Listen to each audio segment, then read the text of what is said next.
नमस्कार। Weekly commodity outlook में आपका स्वागत है। सबसे पहले ये हफ्ते की अगर बात करें तो ये हफ्ते में शुक्रवार के सेशन में हमने देखा सोना बार बार ऊपर जाने की कोशिश जरूर कर रहा है, बट 2000 के ऊपर बिल्कुल सस्टेन नहीं कर पा रहा है। हमने देखा कि फ्यूचर्स में भी 2005 का हाई लगाकर मार्केट 1987 पे क्लोज होता हुआ दिखाई दिया, जबकि चांदी ने नो डाउट एक हाई पे क्लोज होता हुआ दिखाई दिया। फैंसी नंबर 24 पे जाके क्लोज हुआ है। डॉलर इंडेक्स में अभी भी दबाव है, जो कहीं ना कहीं बेस मेटल को, बुलियन को एक सपोर्ट देता हुआ दिखाई दे रहा है। कहीं ना कहीं अगर हम बात करें डॉलर इंडेक्स, तो वो 102 के करीब ही ट्रेड कर रहा है, 102 103 के बीच में ट्रेड कर रहा है। डॉलर में थोड़ी बहुत स्टेबिलिटी के चलते यूरो जीबीपी जेपीवाई में एक करेक्शन आता हुआ दिखाई दिया। इक्विटी मार्केट में थोड़ी बहुत रिकवरी, क्योंकि विक्स अब नीचे आता हुआ दिखाई दे रहा है। कच्चे तेल में फिर से एक अच्छा खासा उबाल आता हुआ दिखाई दे रहा है। ब्रेंट 80 के करीब पहुंच गया है, जबकि डब्ल्यूटीआई 75 के ऊपर अच्छे से सस्टेन कर रहा है। कॉटन 80 के ऊपर आ चुका है। तो काफी हलचल रही है। डेटा पॉइंट काफी इंपॉर्टेंट होता है। तो सबसे पहले अगर डेटा पॉइंट की अगर हम बात करें, तो अगले हफ्ते 3 मार्च से लेकर 5 अप्रैल वाले हफ्ते के अंदर अगर हम डेटा पॉइंट की बात करें, तो यूरोजोन से मैन्युफैक्चरिंग पीएमआई के आंकड़े आने जो काफी इंपॉर्टेंट है, बेस मेटल के लिए भी, यूरोजोन के लिए भी। वहीं दूसरी ओर अगर हम देखते हैं यूएस साइड से मीट से पहले ओपेक जेएमसीसी की मीट होनी है, जो हमें बताएगा कि आगे ओपेक करना क्या चाहता है, क्योंकि अगर प्रोडक्शन फर्दर कट होता है तो प्राइसेस को और अपलिफ्ट मिलेगा। एल्स पॉसिबल है कि हम पुल बैक भी देख पाए।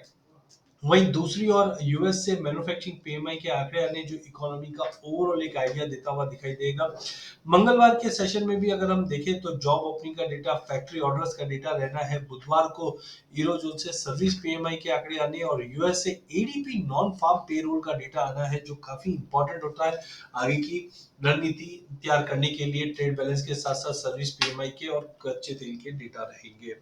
थर्सडे के दिन चैलेंजर जॉब का डेटा, अनएम्प्लॉयमेंट क्लेम और नेचुरल गैस की इन्वेंट्री रहेगी। वहीं शुक्रवार को जर्मनी में तो बैंक हॉलिडे रहेगा बट यूएस से नॉन फार्म एम्प्लॉयमेंट चेंज और एम्प्लॉयमेंट रेट का जो डेटा है वो काफी क्रूशियल रहना है आगे की वर्किंग के लिए।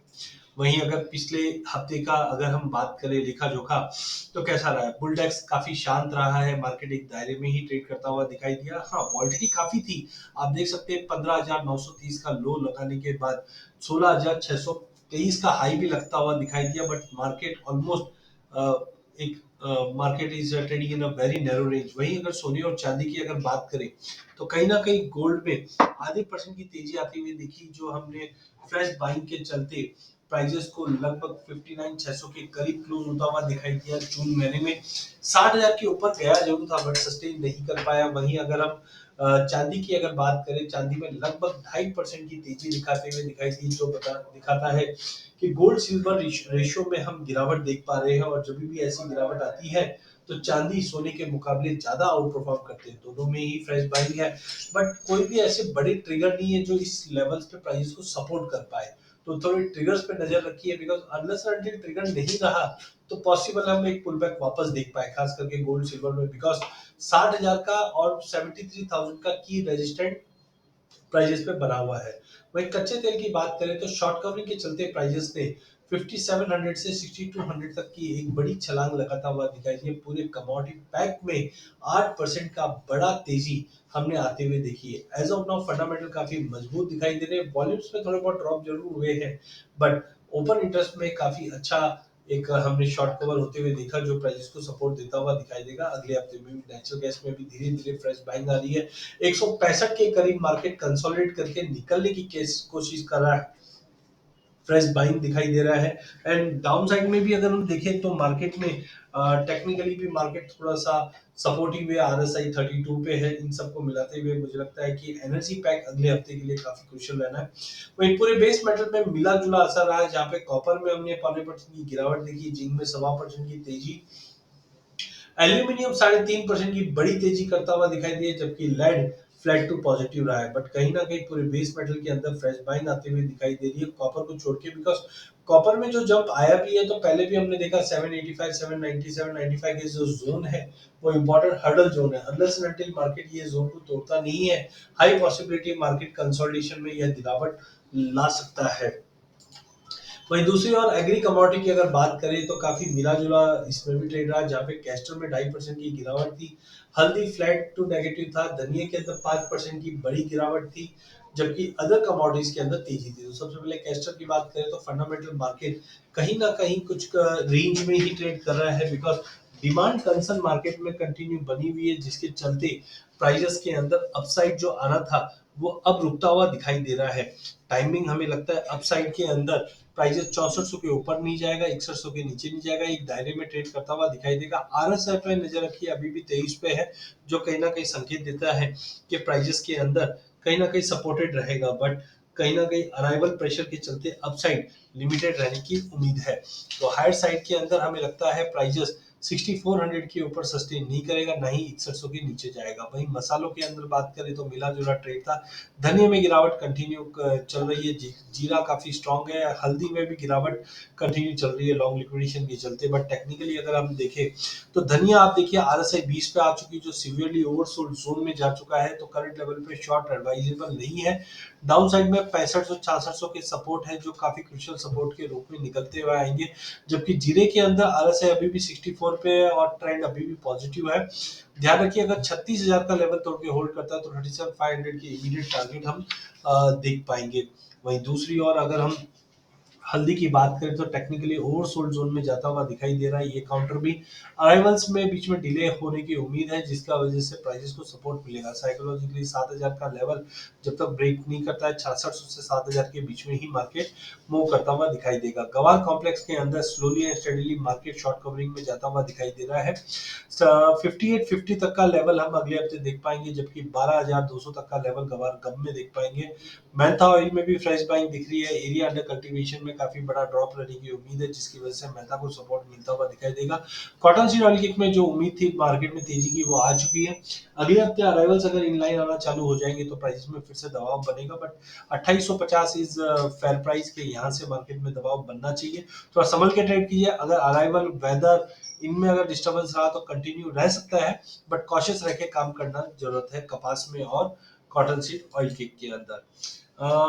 अगर हम वॉलिटिलिटी की बात करें तो लगभग वॉलिटिलिटी 500 के ऊपर ही रहा है, गोल्ड में और चांदी में 1220 का एवरेज रहा है, जो आप लॉन्ग टर्म के लिए इस चार्ट्स को यूज कर सकते हो ट्रेडिंग स्ट्रेटेजी बनाने के लिए। ज्यादा जानकारी के लिए आप हमें कभी भी कनेक्ट कर सकते हो इस चीज के लिए। टॉप गेनर्स के अंदर कच्चा तेल 8% की बड़ी तेजी दिखाता हुआ दिखाई दिया, कॉटन सीड ऑयल के 5.5% की तेजी, एल्यूमिनियम में 3.5% की, और जिंक के चांदी के अंदर 2.5% की तेजी बनते हुए रही। धनिया, कैस्टर, कॉपर और हल्दी, इन सब में हमने गिरावट आती हुई देखी। चार्ट के लिए अगर हम देखें तो सबसे पहले कच्चा तेल है, कच्चे तेल में ये वीकली चार्ट है जो पहले ही मार्केट में अपडेट दे चुका है कि कहीं ना कहीं प्राइजेस के अंदर ट्रेंड पॉजिटिव ही रहना है। यहाँ पे हम देख सकते हैं 50 टू 90 का एक हार्मोनिक पैटर्न बना हुआ है। इमीडिएट टारगेट तो 6500 का है, और 6500 का लेवल तोड़ने पे हम डेफिनेटली एक नई तेजी की देखेंगे, क्योंकि आप देखिए अक्टूबर नवंबर ऑनवर्ड्स 6500 के ऊपर कभी भी वीकली क्लोज ज्यादा अच्छा करता हुआ दिखाई नहीं दिया है।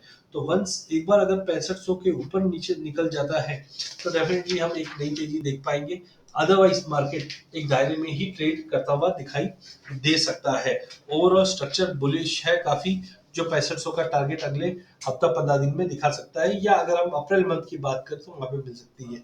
वैसा ही कुछ हाल नेचुरल गैस में, जहाँ पे वीकली चार्ट के ऊपर 163 के सपोर्ट से हार्मोनिक बना हुआ है। नो डाउट ये हफ्ते में ऑलमोस्ट 165 का लेवल हमने देखा है नेचुरल गैस के अंदर। अनलेस एंड अनटिल 160 162 का लेवल ब्रीच नहीं होता है, हाई पॉसिबिलिटी कि हम प्राइसेस में वापस पुल बैक देख पाए। टेक्निकली स्ट्रक्चर काफी स्ट्रांग है, खाली फंडामेंटल साइड डिमांड में अगर इंप्रूवमेंट होते हैं तो ये बेनिफिट मिल सकता है।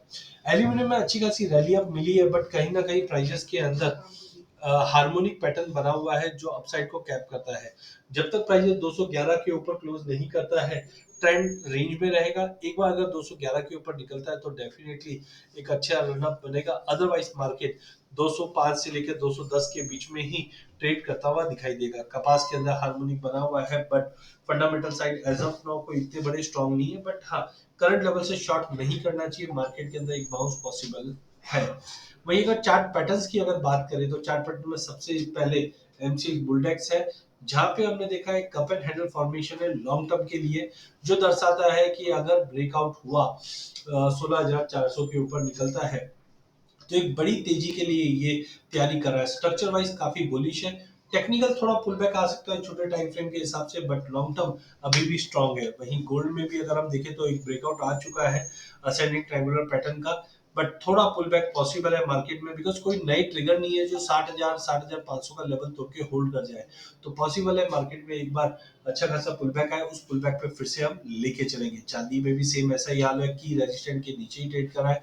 72,000 का लेवल इस वक्त हमने तोड़ते हुए देख पा रहे हैं, बट थोड़ा पुल बैक पॉसिबल है। इस पुल बैक पे हम लेके चलेंगे। ट्रेंड लॉन्ग टर्म के लिए काफी बुलिश है। कॉपर के अंदर भी जब तक 795 का लेवल ब्रीच नहीं करता है मार्केट दायरे में, एक बार 795 के ऊपर वीकली क्लोज कर देता है तो एक नई तेजी के लिए मार्केट तैयारी करेगा। जिंक के अंदर डाउनसाइड जरूर है, लेकिन अभी भी प्राइसेस 200 मूविंग एवरेज का सपोर्ट लेता हुआ दिखाई दे रहा है। अंडर 200 का लेवल नहीं तोड़ता है, मंदी नहीं करनी चाहिए, क्योंकि हाई पॉसिबिलिटी के यहाँ से हम वापस एक पुल बैक देख पाए 50 मूविंग एवरेज की तरफ। लास्ट में अगर हम गवार की बात करें तो गवार 50 मूविंग एवरेज के ऊपर जाता हुआ दिखाई दे रहा है।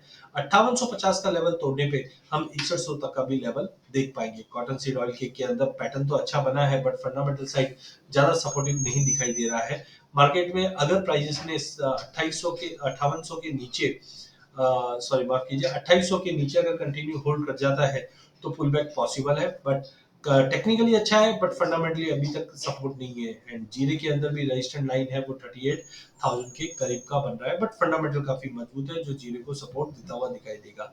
अधिक जानकारी के लिए हमारा यूट्यूब चैनल जरूर सब्सक्राइब कीजिए। इस चैनल में हम आप तक इक्विटी कमोडिटी करेंसी के अपडेट लाते रहेंगे। वीडियो पसंद आने पर इसे लाइक और शेयर जरूर कीजिए।